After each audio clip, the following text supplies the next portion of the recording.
Welcome, everyone, and thank you for being here. My name is Jody Lane, and I am the co-founder of Smart Growth Marketing, and I am very excited to be with you here today. I have been a professional marketer for the last 25 years, and my passion is helping businesses create a marketing strategy that works for their industry, their type of client, and their budget, and of course, their available time. There are just so many options out there. It can be a little overwhelming. And my job is to help clients figure out what their specific goals are and then put together a plan that helps them to achieve these goals in a timely manner that produces the best ROI. In my career, I've worked with all types of businesses and all kinds of business owners, and I've heard all kinds of complaints. But in the last 3 to 4 years, I want to share with you some of the problems I hear. First, I hear that I don't get enough web traffic. I don't have enough organic leads coming to my website. How about my conversion percentages are really bad? And my favorite, I spend more on my marketing than I sell from my marketing. Well, today we are going to learn together just how to tackle each of these problems and probably a few others you deal with every day in your marketing. We'll break it down into 3 parts. First, the Dirty 30, where we focus on how to have a balanced marketing approach so you get the most from everything you do online. Then we'll look at how to get smart. And just like our company, SMART here means strategic marketing at the right time. And together, we'll discover how important it is to match your message to timing so that people you're trying to reach really do pay attention and act on what you have to say.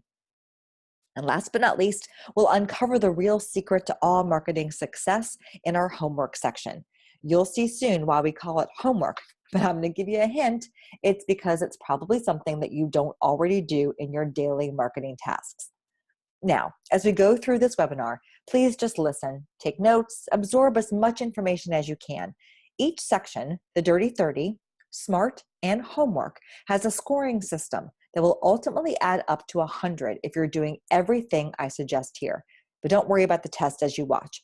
At the end of this, I'll show you how you can download the worksheet and take the test yourself and see how you did. For now, just sit back and let's begin. I'm actually going to start with making one of the most cliche references around. Your marketing needs to be like a perfectly balanced table. There are 3 parts to marketing, and if you skimp or ignore any one, you will become unbalanced and your marketing just won't work. Just like a table, if your table is missing one leg, then it will fall over.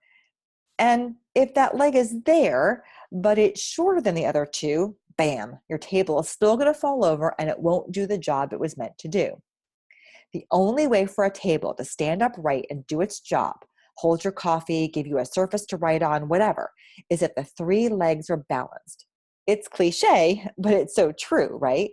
This is just like your marketing. You have 3 jobs to do in your marketing, and if you don't do one of them or don't do one of them as well as the others, your marketing can't do what it's designed to do, earn you more sales.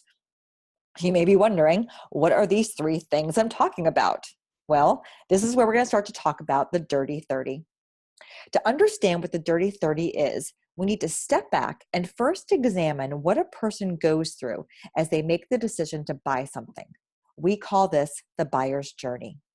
The buyer's journey is something that marketers dreamed up to articulate what a person's mindset is or what they're doing in the 3 phases leading up to making a purchase. And the journey is broken down to awareness, consideration, and decision. The first phase, the awareness phase, the prospect is experiencing or is expressing symptoms of a problem or maybe even an opportunity. They're beginning to do educational research to more clearly understand, frame, and put a name to their problem. Let's use an example. Let's say you are a financial advisor and your prospect in the awareness stage may be a newly married man who is a chef by trade and is about to turn 30. He's not done a good job at managing his money so far. The big birthday and the prospect of having a family sooner versus later is making him to start to think about saving for retirement, but he has no idea how to do it. So on a lazy Saturday afternoon, he pops out his laptop and starts researching for things like, how much should I put away each month for retirement? And how old should I be when I start saving for retirement? He's nowhere near looking for a financial advisor. He's just doing some looking around to see if he can get some basic questions answered. Now, the second phase is what we call the consideration phase. In the consideration phase, our prospect has clearly defined and given a name to their problem or opportunity, and they're committed to researching and understanding all the available approaches or methods to solving their defined problem or opportunity.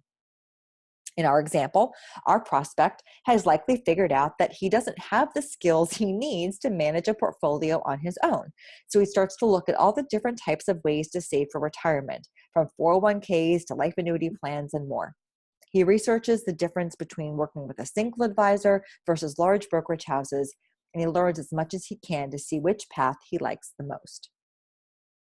Now, the last stage is what we call the decision stage. In this phase, your prospect has now decided on their solution, strategy, or method. He compiles a long list of available vendors and products in their given solution strategy, and he continues to research to whittle down his long list to a short list and ultimately make a final decision purchase. For our 30-year-old chef, he may learn that the larger firms have a lot of perks. But since he knows nothing about the investment industry, he feels more comfortable with a single advisor. And he also learns he wants to diversify his portfolio by having a few safe investments mixed with a few riskier ones and potential more profitable ones because he's so young. And he would really like to have a dashboard he could log into because he works off hours and can't always meet with the advisor. Most marketers have a tendency to jump right to the decision stage and look for people who are ready to buy and assume that they can answer all their prospects' objections with an ad or a direct mail piece and convert the prospect to a customer right there. And probably about 10 or 8 years ago, that would have been right. But Google has changed everything. Nowadays, 86% of all buying decisions start with Google or some kind of internet research. People's behaviors have changed and they're tuning out traditional marketing. You know how I know? Here's how. 86% of people, they skip television ads. 91% unsubscribe from emails. 44% of direct mail is never opened or read. And there are 200 million people or more on the do not call list. Times are changing, and we can use what we know about the buyer's journey to now attract, convert, and close prospects. So since we know what the buyer's journey is, let's take a look at what types of marketing make sense in each stage. When people are just learning about a problem or opportunity, they're thirsty for information and they go searching for it. This is where we want to attract them. And what we have to do is use great content to attract them. In this stage, we first find the right keywords or long tail searches that our prospects are most likely searching for as they do their research. Then we want to write blogs, articles, add pages to our website that answer the questions they're asking. And we use social media as a way to engage with people and publish our content. Now, in stage two, once people have identified their problem, they're now searching for approaches to solving their problem, and they begin considering all their options. While they're going through this process, it's our job to convert them from being a stranger to becoming a lead. Once a prospect is a lead, we know a little bit more about them and we can start to communicate with them on a regular basis. To convert people to a lead, we need to add calls to action on our content, asking them to take a next step. We use landing pages to swap even better content like an ebook or a lookbook for their email address. And we use forms as a way to learn more about their likes, their dislikes, and their wants and needs. And finally, once they've decided what their solution strategy, method, or approach is, they begin to look for the products and service providers that will help them get the job done. While they're in this phase, we must close them and have them become our customer. We do this by sending emails as a way to stay top of mind. We use workflows that automate a series of emails targeting to close the deal. And we use CRM and marketing automation tools to make sure we stay timely and relevant. All three of these stages are vital to make sure you win. You need to attract prospects to your website, convert them from being a stranger to a lead, and then close them to being a new customer. If you eliminate one of them, you won't have what you need to do the other two. For example, if you're great at converting and closing, but you kind of suck at attracting people, you're going to have no one to convert and close. Now, let's say you touch on all three, but you're weak in closing. You'll have a great list of potential customers, but not enough paying ones to keep the lights on. Having a marketing plan that is balanced on all three sides, just like our perfect table, is the only way to succeed. So how do you know if you have that perfect table? Well, this is where the Dirty 30 comes in. Why is it called Dirty 30? Well, there are a lot of different types of marketing you can do, but we have made a list of the 30 down and dirty basic marketing tactics to choose from to get the results you want. And we have them split up into the 3 stages. At the end of this webinar, you can click the button to download the Perfect 100 test and see how many of these you do. You'll be able to see what stage you're strong in and what stage you're weak in, and it will be very clear, very fast, how to get your perfect balance. Okay, great. Now you know what you need to do to attract new potential buyers, convert them into leads, and close them for sales. So how do we actually execute all of this? Well, this is where a lot of businesses still try and do it. They sit in a room with the brightest minds of their organization. These people know marketing, they know sales, and they know the product service inside and out. First, they identify the perfect target audience, the exact type of people that are the perfect candidate to buy your product or service. Then they dream up creative ways to touch these perfect prospects with the 3 pillars of marketing: great creative design with a personal message and a great offer. But wait, then they remember that statistics show that you need to touch these perfect prospects 7 times before they become a customer. So they come up with 7 follow-up emails. Wait, we also know that in this day and age, there are so many marketing channels out there that direct marketing alone won't reach all these perfect prospects. So you begin to do more things like join Facebook groups and LinkedIn groups and send YouTube videos and do some Google ads and then retargeting until your perfect prospects are so tired of being interrupted by your brand and your offer, they begin to disassociate themselves with you. They unsubscribe, they unfollow, they get on the do not call list and they get on the do not mail list. 2017 consumers don't need or want you to tell them what they want to buy. They know what they need to buy, and when they're ready, they will come find you. Let's say you're ready to buy a new car. Do you sit at home and wait for the various car companies to run commercials on TV? And do you sit at the mailbox and wait for a postcard by Toyota, Honda, and Chevy to tell you what features their cars have? And do you call each one of your friends and ask them what they love about their cars? No. They hop on Google and search for which models have which features, the best gas mileage, the best pricing, etc. Today, consumers are not interested in being sold to. They want information, and then they make their buying decisions based on the information they acquire. You, as the business, need to be the one providing them the answers to their buying questions. So you're perfectly poised to provide what your perfect prospect needs when they're ready to make a purchase. So how do you do that? Does it sound impossible? Sound a little bit like magic? Well, it's time for you to get smart. SMART simply means strategic marketing at the right time. All your customers are not one size fits all. They come in different backgrounds. They have different interests. They have different needs and different objections. And you can't predict how to create messages that they're interested in and deliver them at the time they most likely want to get it. You'll get drowned out by all the other noise in their feed, on their browser, and in their inbox. So let me show you how to be smart. It's as easy as 1, 2, and 3. Number 1. Know your target audience.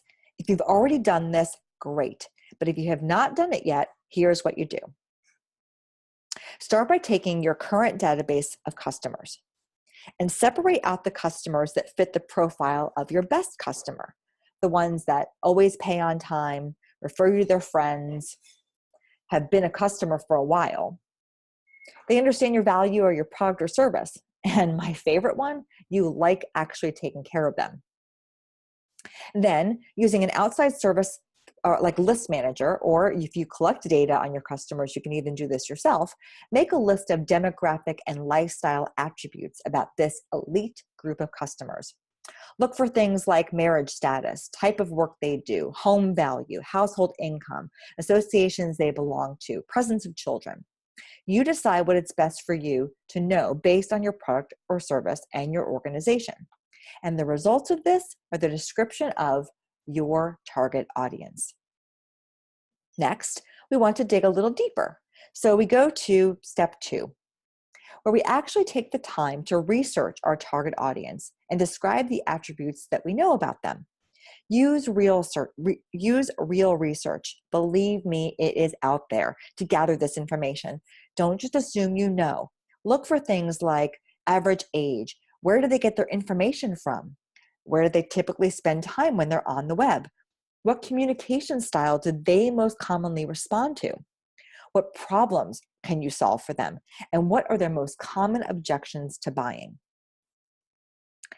Finally, based on all this research that you did, predict what questions and objectives might they have in each phase of the buyer's journey. Now, let's go ahead and take a look again at the buyer's journey and consider what questions our 30-year-old chef might have been asking as he went from thinking about retirement to searching for a financial advisor. Remember in the awareness days? He started thinking things like, when should I start saving for retirement? And how much money will I need to put away? And how are other 30-year-olds saving for retirement today? When he got to the consideration stage, he thought things like, should I do a 401k or start a life annuity plan? And what are the fees I should be paying? And should I go with a big firm or a single advisor? And when he got to the decision stage, he asked himself things like, who has an online dashboard I can log into? Which advisors work with people in the food industry? And how much money does it take to get started? So once you do this, write all your questions down for your ideal prospects, because this is where the content for your blogs, your web pages, your social posts, your ebooks, and etc. will come from when you begin executing. So why should you be doing this? Because this is how the modern consumer goes about making the choices they make when they're ready to buy. Instead of forcing yourself into their world through disruptive marketing, you want to be there for them when they come calling to you. And when you can predict what questions they're going to ask in each stage, you will be better prepared to be the best resource of information and more likely to show up in their newsfeed and search results when those perfect prospects come searching. Oh, and one more thing. You can't do smart by just sitting in a room with the best and brightest minds in your organization. This ain't gonna cut it. You need to put in the time and do the research and get the answers based on actual facts. Please don't skimp on this part, or you're gonna learn the hard way that if you guess, you could be wrong, and you will waste a lot of time and money on what the little internet research would have told you in the first place. So how do you think you're doing?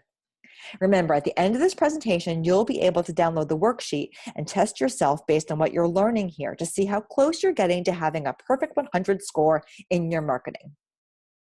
Okay, now 90% of you are not going to do what I'm about to say, and therefore you're not going to get the results you could be getting.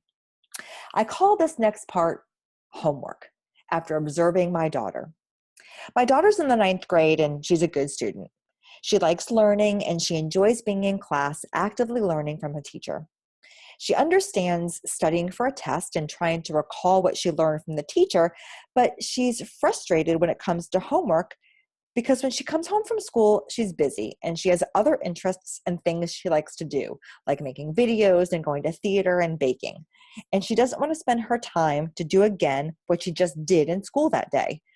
You see, she's too young to understand that when she comes home and looks at the work she did in school during the day by doing her homework, she sees where the gaps are in her understanding, and she learns what questions to ask the teacher the next day so she can get even better and smarter just because she reviewed the material again later that day.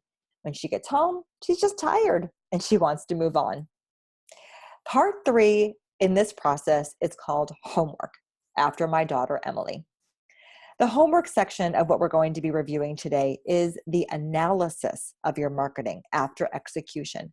It's creating a mindset of being 100% committed to knowing what's working and what's not working and making changes accordingly. I know that a lot of you listening to this webinar will do parts 1 and parts 2 because the planning part is the fun part. You have a new product or service to sell, you're inspired by the possibility of setting things up the right way, and you have the energy and inertia to do it. But like my daughter, after it's all set up and running, you won't have the time or even the desire to do what I'm about to tell you to do. Life will get in the way. You'll get busy, and no matter how much I tell you that it's important that you actually do this, you won't truly understand the value that exists in doing your homework. But once again, let's look at it. We're going to break it down into 3 simple steps. Step number 1, create your report spreadsheet. Step number 2, keep track of your results. And step 3, do a monthly analysis. Here we go. Step 1 is to create a reporting spreadsheet that you can use longingly to track your results from now on. Creating your report in advance is a great way to ensure that you will stay on track with tracking your results. Start by creating a new spreadsheet in Excel or Numbers or some other spreadsheet that will do calculations for you. Next, list all the marketing tactics that you'll be doing along the side in the first column and make sure to categorize them by the stages in the buyer's journey: attract, convert, and close. Next, you need to identify your goals for each of these tactics over a certain period of time. This is a very important task and one that many people don't do because they don't know what to pick as their goals. But I'm telling you, get some advice, pick your goals. Unless you have goals to strive for, how are you going to know if you're going off course? So at the end of the spreadsheet, place the goals you hope to reach and when you hope to reach them by. 6 months out is a pretty good time frame for goal setting. Now we want to go in and create monthly benchmark goals, so we don't have to wait until the end of the 6 months to see how we did. This task is a little more challenging because in order to identify your monthly benchmark goals, you will want to do a little more research or get some advice from a marketing professional so you know that your goals are reasonable and attainable based on what marketing tactics you're doing and how much you're able to invest in your marketing. So for example, if our 6-month goal for total blog views is 600 and we start off with 25, then our first month benchmark goal will likely be around 50, about 50 views. Continue inputting all of your month-end benchmark goals for each tactic you list. And lastly, just add columns for all the weeks in between your month benchmark goals so that you can fill in exactly what you need to do to keep going. Now, step 2 is extremely simple. Just keep track of your results. There are 3 important points I want to make that will help you do step 2 very well, and it will make it possible for you to do step 3. The first step in being able to track your results is to know where to look. Make sure you know which tools and which sites will show you the results you want to keep track of. Second, do it weekly. I promise you that you will get busy, and a simple 15-minute task like this seems like something you'll definitely stay on top of, but it's going to be hard. So the last thing is make it someone's job, an actual you will get fired if you don't do this kind of job, because things will come up and get in the way, and you'll find it tough to keep track. But if you don't keep track, you can't do step number 3, which is where all the results come from. The last and final step in homework is the monthly analysis. And here's what you do. Simply meet every month with your team and review what happened. Take out your spreadsheet and look at how you did versus what your benchmark goals were. Next is make sure that you and everyone in the meeting are in the right mindset. The mindset that says every piece of information here is valuable. There's no failure in marketing. Poor results contain the details on what to do to improve. All you need to do is look. Now, if you perform above your monthly goal, review and try to find out why. What can you learn so that you can add to other tactics and do a little bit more of that? For example, if an ebook was downloaded a lot, ask yourself a few questions. Did it have more images than others? Well, this could mean that people like more image-based content. Or did a particular post get shared more than others? Was it because it talked about a real person versus a theory? If that's the case, then do more shares like that. Now, if you performed on par with your goal, keep it steady and see how it performs the next month. Maybe add a few things you learned from the tactics that outperform the goal, but don't make a change just for the sake of making changes. If you're on par with your goal, you're doing great. Now, if you perform poorly, the instinct here is to make a change. That is not always the right thing to do.